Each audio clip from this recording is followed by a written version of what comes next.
지금 전 세계에서 고령 인구가 가장 심각한 나라가 일본입니다. 65세 시니어 인구가 30%에 육박하고 있습니다. 지금 일본도 우리나라도 이 시니어들이 건강하게 늙어서 행복하게 사는 것이 국가적인 과제가 되고 있습니다. 그래서 일본 도쿄 건강장수 연구소는 100세 건강장수 가이드라인 12개를 발표했습니다.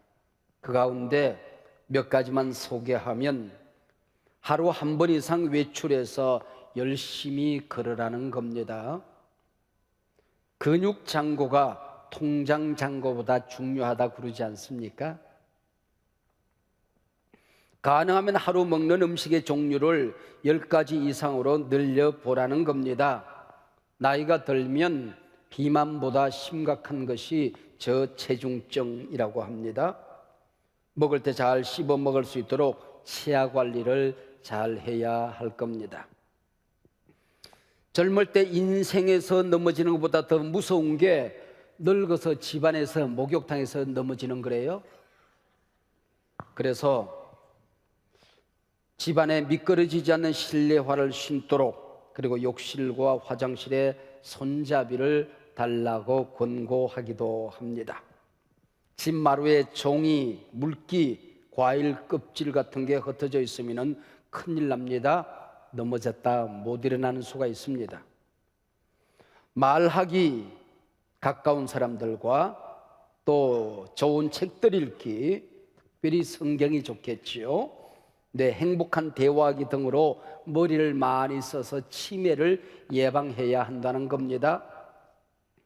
건강하여 인생을 아름답게 마무리하고 하나님께 가도록 준비하는 것은 인생에서 최대의 과제 중에 하나일 겁니다.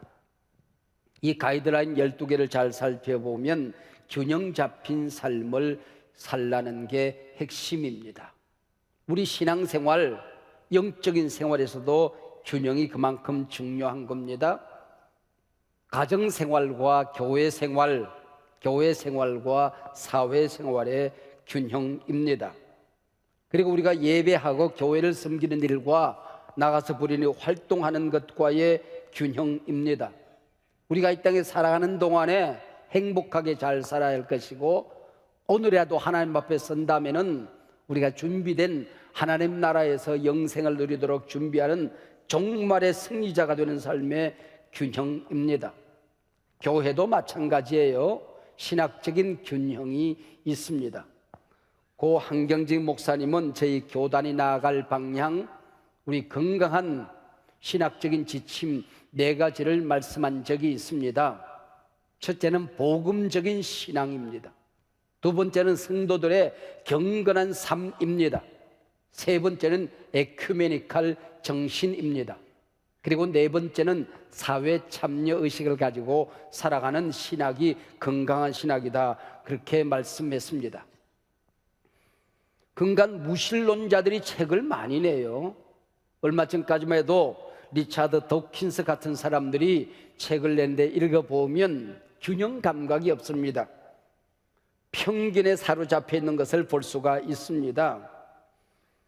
마지막 때 믿는 자를 보겠느냐 말씀하시는데, 그들의 책을 읽어보면 우리가 살고 있는 이 시대가 그때가 아닌가 하는 생각을 지울 수가 없습니다. 최근에는 필 주크먼이라고 하는 사람이 무신론적인 책을 많이 발간합니다. 신 없는 사회, Society without God. 더 이상 신앙은 필요 없다, Faith no more. 근데 최근에는 종교 없는 삶이라는 책을 냈습니다. 한마디로 건강한 삶, 행복한 삶, 경건한 삶을 살아가기 위해서는 반드시 종교가 필요한 것은 아니더라 하는 주장입니다. 세상이 점점 더 부여로워질수록 무신론 인구가 급속하게 늘어나고 있다는 사실을 그는 주목시킵니다.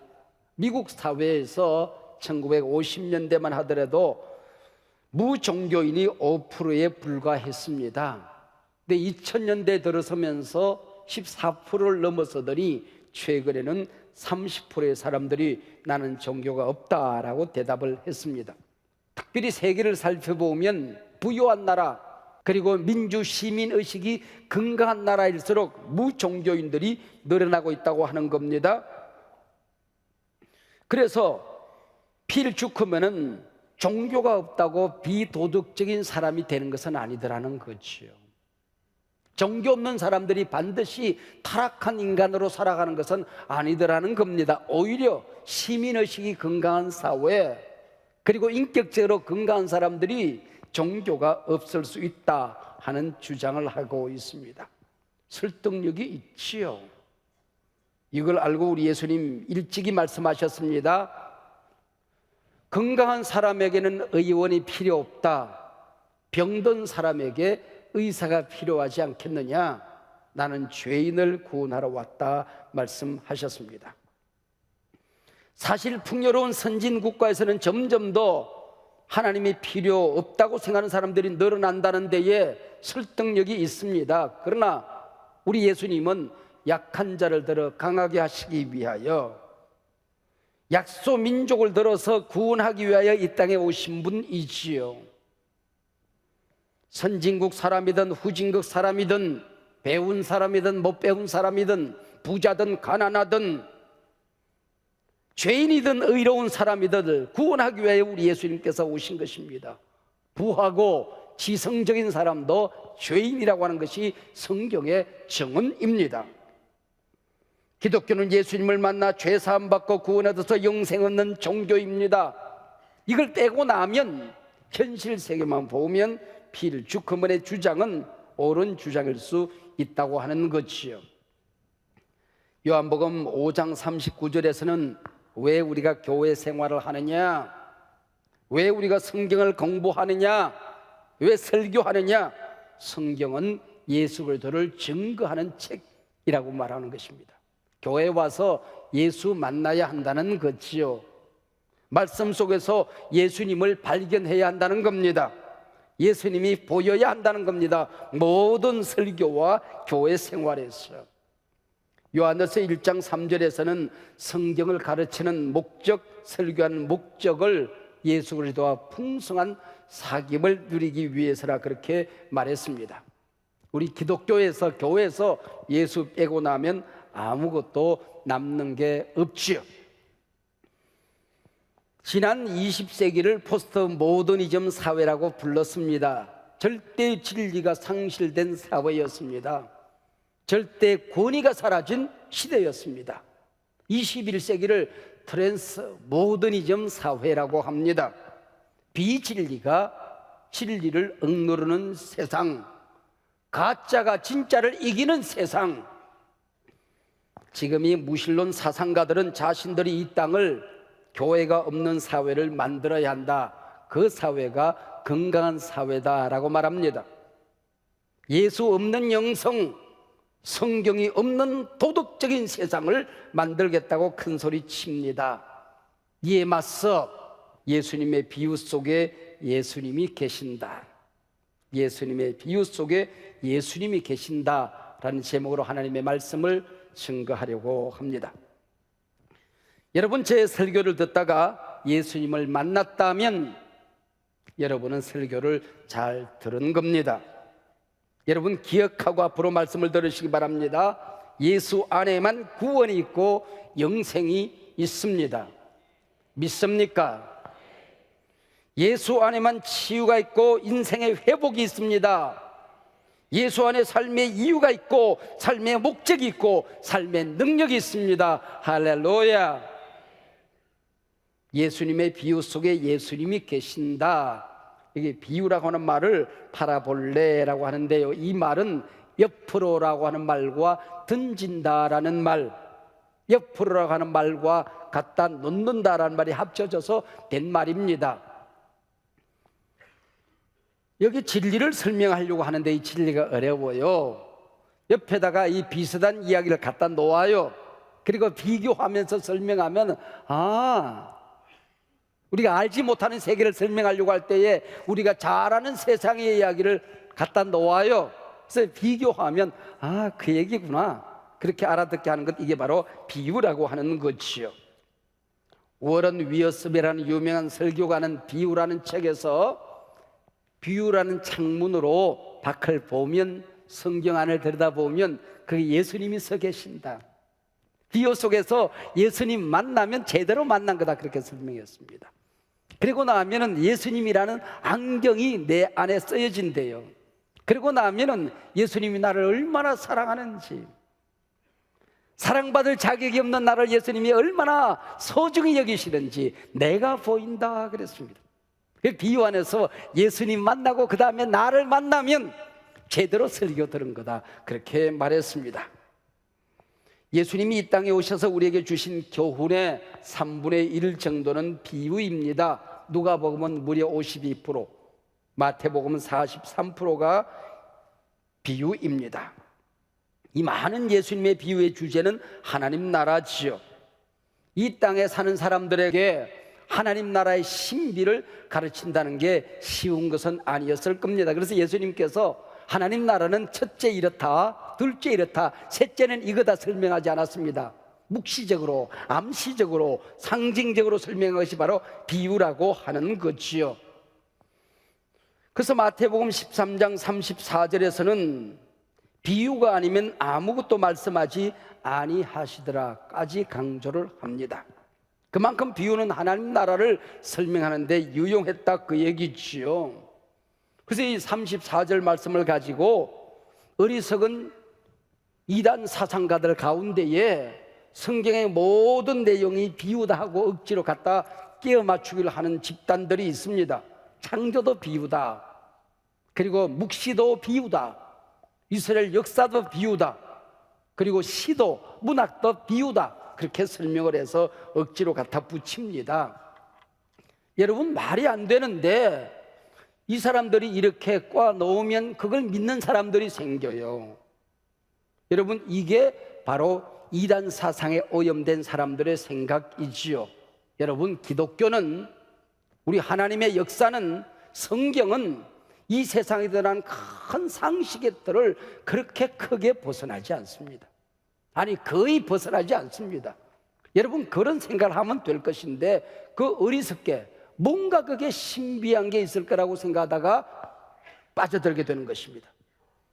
물론 이단들이 그렇게 하는 이유가 있지요. 예수님이 계신 자리에 교주가 앉아야 되니까, 하나님이 취할 영광의 자리에 인간이 앉아 있어야 되니까 여러분, 묘한 주장을 하게 되는 것이지요. 피조물인 인간이 하나님의 영광을 가로채고 구세주 예수 그리스도의 자리에 피조물은 인간이 앉아 있다고 한다면 얼마나 가증스러운 일입니까? 얼마나 망령된 일이겠습니까? 그런데도 우리 인간들 가운데 빠지는 사람이 있는 게 문제이지요. 여러분, 예수님의 비유 안에 하나님이 계시고 예수님이 계십니다. 하나님 나라가 있는 겁니다. 그래서 오늘 본문 마태복음 13장에는 7가지 천국에 관한 비유가 나옵니다. 천국, 얼마나 아름다운 말입니까? 천국이 없다면 우리 그리스도인들이 가장 어리석고 불쌍한 사람들입니다. 하나님의 나라, 말만 들어도 입가에 미소가 번져 나는 말입니다. 이 세상 살아가다가 때로는 억울하지요.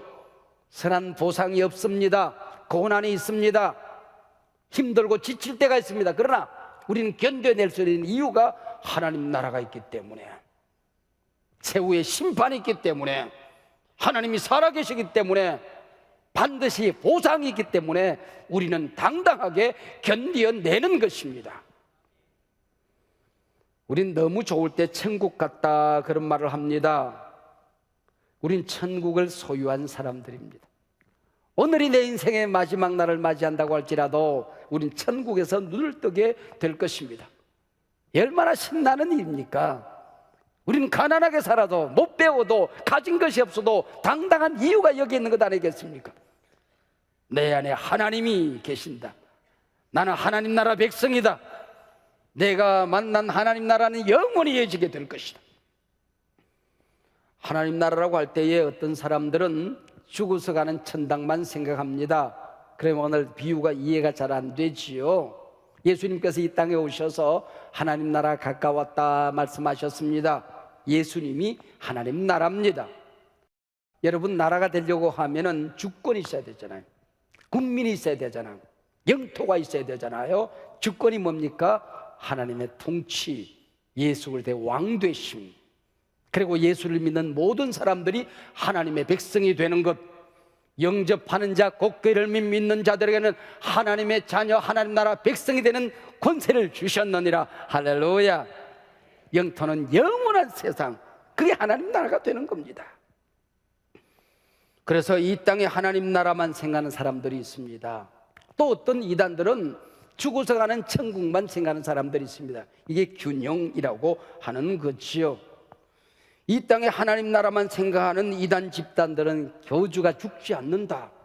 그리고 얼마가 되면은 이 땅에 자기들이 왕이 된다.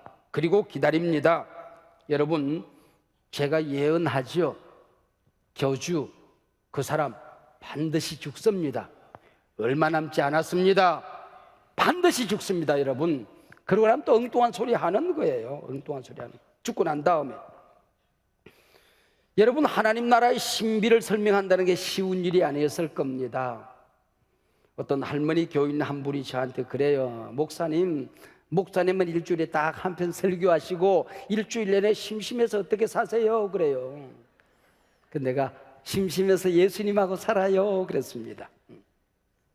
종이 신학교 다닐 때에 설교학을, 큰 교회를 이루신 훌륭한 설교가 목사님이 설교학을 가르치셨습니다. 그분이 한 3, 40년 전 일이니까 한 10년이나 되셨을까요? 한 학생이 질문해서 목사님은 주일 설교를 준비하는데 시간이 얼마나 걸립니까? 그랬더니 50년 걸립니다 그러더라고요. 네. 살아왔던 지난 50년 전체가 설교다, 그 얘기시요. 근데 주일 설교, 저 같은 사람이 한편 설교하려고 하면은 묵상하고 기도하고 본문을 찾고 연구하고 그리고 쓰고 맛을 내는 데에 1분 설교하려고 1시간쯤 걸립니다. 저 같은 사람, 보통 목사님들이 그렇게 사용을 해요. 그러니까 30분 정도 설교를 하려고 하면은 대개 한 30시간 정도를 씁니다. 특별한 설교를 준비하려고 하면은 훨씬 더 많은 시간, 5, 60시간 정도가 아마 쓰여지지 않겠나 생각합니다. 새벽 예배나 수요 예배 같은 경우는 그렇게 시간이 걸리지는 않습니다. 부족한 저도 하나님의 말씀을 여러분에게 증거하기 위해서 설교를 준비한다고 하는 것은 몸부림입니다. 해산의 고통을 겪습니다. 거룩한 영적인 전쟁을 치르며 하나님의 말씀을 준비합니다. 우리 예수님께서 이 땅에 민초들에게 하나님 나라를 설명하기 위해서 얼마나 애를 쓰셨을까요? 당시 이 청중들, 갈릴리 사람들은 가난하고 배우지 못하고 소외된 변두리 인생들이었습니다. 어부들, 농부들, 날품팔이 노동자들, 심지어는 천대받던 세리 창기들이 살고 있던 도시가 갈릴리였습니다. 그래서 이들에게 익숙한 방법, 이야기식을 쓰셨던 것이죠. 비유를 쓰셨던 것입니다. 재미있게 말씀하시기 위해서, 쉽게 말씀하시기 위해서. 지금도 히브리 아이들은 초등학교 교실에 가면은 우리 아이들은 책상을 앞으로 보고 이렇게 앉혀놓잖아요. 근데 이 나라 어린아이들은 D급자로 이렇게 앉아 있습니다. 그리고 선생님도 가운데 앉고 모든 학생들이 서로 얼굴을 볼 수 있도록 그렇게 만들어져 있다고 하는 겁니다. 이렇게 쉽게 재미있게 말씀하셨던 비유가 성령께서 눈을 열어주지 않으면, 그들의 귀를 열어주지 않으면 박사학위 100개가 있어도 안 들리는 겁니다. 안 보이는 거예요. 율법을 달달 외우던 서기관, 바리새인, 율법자들은 비유를 이해가 안 되는 겁니다. 하나님 나라가 보이지 않는 겁니다. 그래서 오늘 본문 13장 14절에서 너희가 듣기는 들어도 깨닫지 못할 것이요 보기는 보아도 알지 못하리라 말씀하셨습니다. 그리고 오늘 11절에서는 천국의 비밀을 아는 것이 너희에게는 허락되었으나 그들에게는 아니 되었나니라고 말씀하고 있는 겁니다. 그래서 신학에서는 이것을 비유의 양면성, 이중성이라고 하는 것입니다. 하나님이 택한 사람들은 그냥 들려, 그냥 보여, 그냥 아멘이야. 그런데 하나님이 택하지 않으면, 성령이 그 눈을 열어주지 않으면 보아도 보이지가 않는다 하는 것이지요. 이단들은 예수님의 자리에 이단이 보이는 겁니다. 교회가 보이지 않습니다. 하나님의 말씀, 하나님의 나라가 보이지 않게 되는 것입니다. 기억하세요. 예수 그리스도를 부인하는 죄는 용서받지 못합니다. 성령을 거역하고 용서받을 수 있는 길은 없습니다. 피조물인 인간이 예수님 자리에 앉아있고 용서받을 수 있는 길은 없습니다.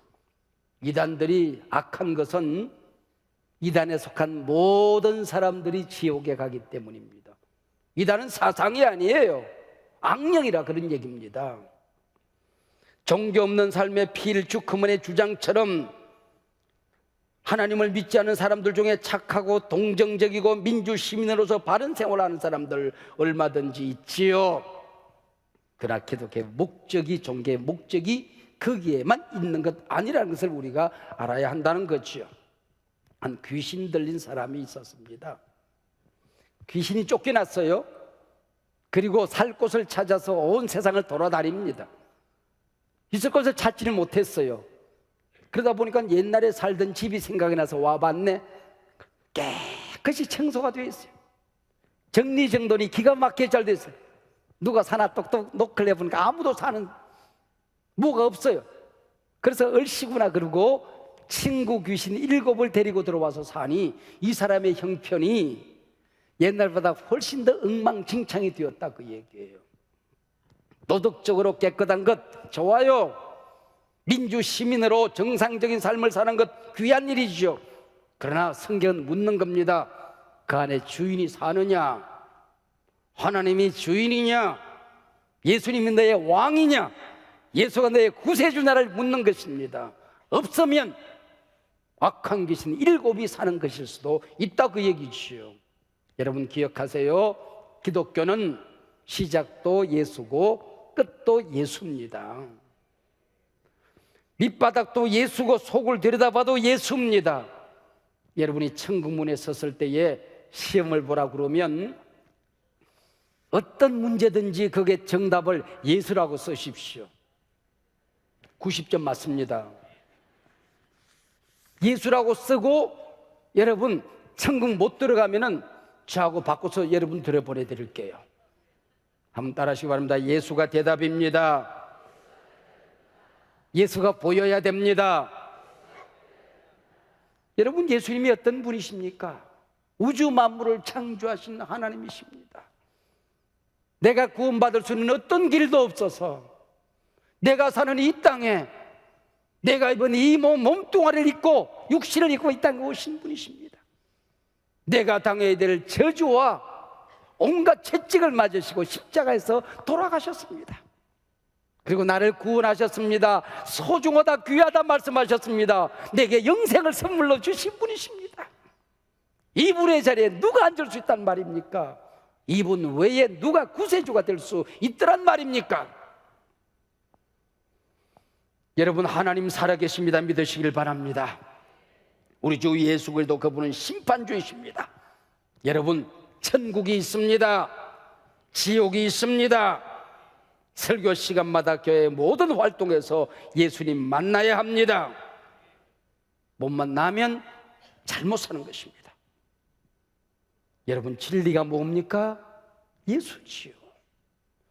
성경의 이야기가 뭡니까? 예수지요. 어떻게 구원받습니까? 예수님으로 구원받는 겁니다. 내 인생 끝자락 누구가 보여야 됩니까? 누구를 만나야 되는 것입니까? 예수님 만나야 하는 겁니다. 인생의 목적이 무엇입니까? 무엇을 위해서 사는 것입니까? 죽어야 한다면은 누구를 위하여 죽어야 하는 것입니까? 우리 주 예수 그리스도입니다. 하나님 나라 예수님의 나라입니다. 여러분 설교 시간마다 성경의 모든 시간마다 성경 공부해서 예수님을 만나시기를 바랍니다. 저는 이 예수님을 증거하기 위해서 목사가 된 겁니다. 이 예수님을 잘 증거하기 위해서 우리는 교회를 섬기는 것이죠. 성경 안에 예수님이 계십니다. 비유 안에 예수님이 계십니다. 교회 안에 예수님이 계십니다. 이 안에 내 영혼 안에 예수님이 계십니다. 여러분이 두세 사람이 모이는 그곳에 예수님이 함께 할 것이고, 그 예수님에게 붙들린 오늘 세상 끝날까지 아니 영원히 예수님 여러분과 동행해 주실 것입니다.